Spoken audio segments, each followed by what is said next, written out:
आज का शिरडी साईं संदेश।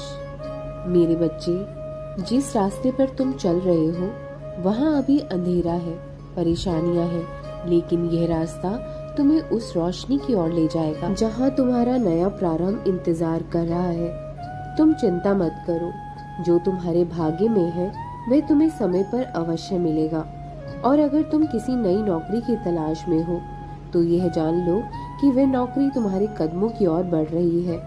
जब दरवाजे बंद होते हैं तो मैं स्वयं तुम्हारे लिए खिड़की खोलता हूँ। कभी कभी देरी इसलिए होती है ताकि तुम भीतर से मजबूत बनो। तुम्हारी मेहनत, तुम्हारा विश्वास और तुम्हारा धैर्य, यही तुम्हारे जीवन को सफलता की दिशा में ले जा रहे हैं। यह समय सिर्फ परीक्षा का है, लेकिन मेरी कृपा में कोई असफल नहीं होता। हर अस्वीकृति तुम्हें एक बेहतर अवसर के ओर पास ले जाती है। मैं देख रहा हूँ कि तुम कितना संघर्ष कर रहे हो, कितना संयम रख रहे हो। तुम्हारी प्रार्थनाएं व्यर्थ नहीं जाएंगी। जिस नौकरी की तुम कल्पना भी नहीं कर सकते, मैं वही तुम्हारे लिए लाऊंगा, जो तुम्हारे आत्मसम्मान को बढ़ाएगी, तुम्हारी योग्यता को सही जगह देगी। श्रद्धा रखो, सब्र रखो, मैं तुम्हारे साथ हूँ। तुम्हें जहाँ जाना है वहाँ पहुँचाने वाला मैं हूँ।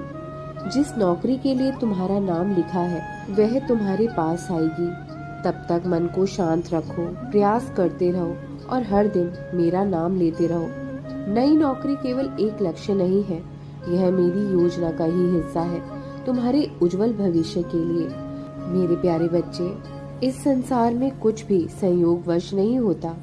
हर संघर्ष, हर प्रतीक्षा और हर अस्वीकार एक बड़ी योजना का हिस्सा होता है।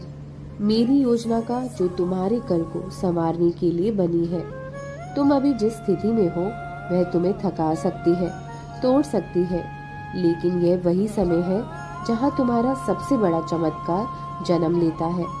क्या तुमने सोचा है कि मैंने अभी तक तुम्हें क्यों रोका है? क्योंकि जो तुम्हारे लिए है वह बाकी लोगों से अलग है। तुम्हारी नौकरी सिर्फ आजीविका नहीं होगी, वह तुम्हारी आत्मा की संतुष्टि का माध्यम होगी। इसलिए अभी जो रुकावटें आ रही हैं वे सिर्फ तुम्हें सही दिशा देने के लिए हैं। जब तुम सुबह उठते हो और खुद को निराश पाते हो, तब मैं तुम्हारे सर पर हाथ रखता हूँ। जब तुम्हें कोई जवाब नहीं देता, तब मैं तुम्हारे भीतर आशा का दीपक जलाता हूँ। और जब तुम थक कर बैठ जाते हो, तब मैं तुम्हारे लिए नई राह बनाता हूँ। बच्चे, यह जीवन परीक्षा है, लेकिन मैं परीक्षा लेने वाला हूँ, तुम्हारा साथी हूँ। तुम्हारे हर प्रयास को मैं देख रहा हूँ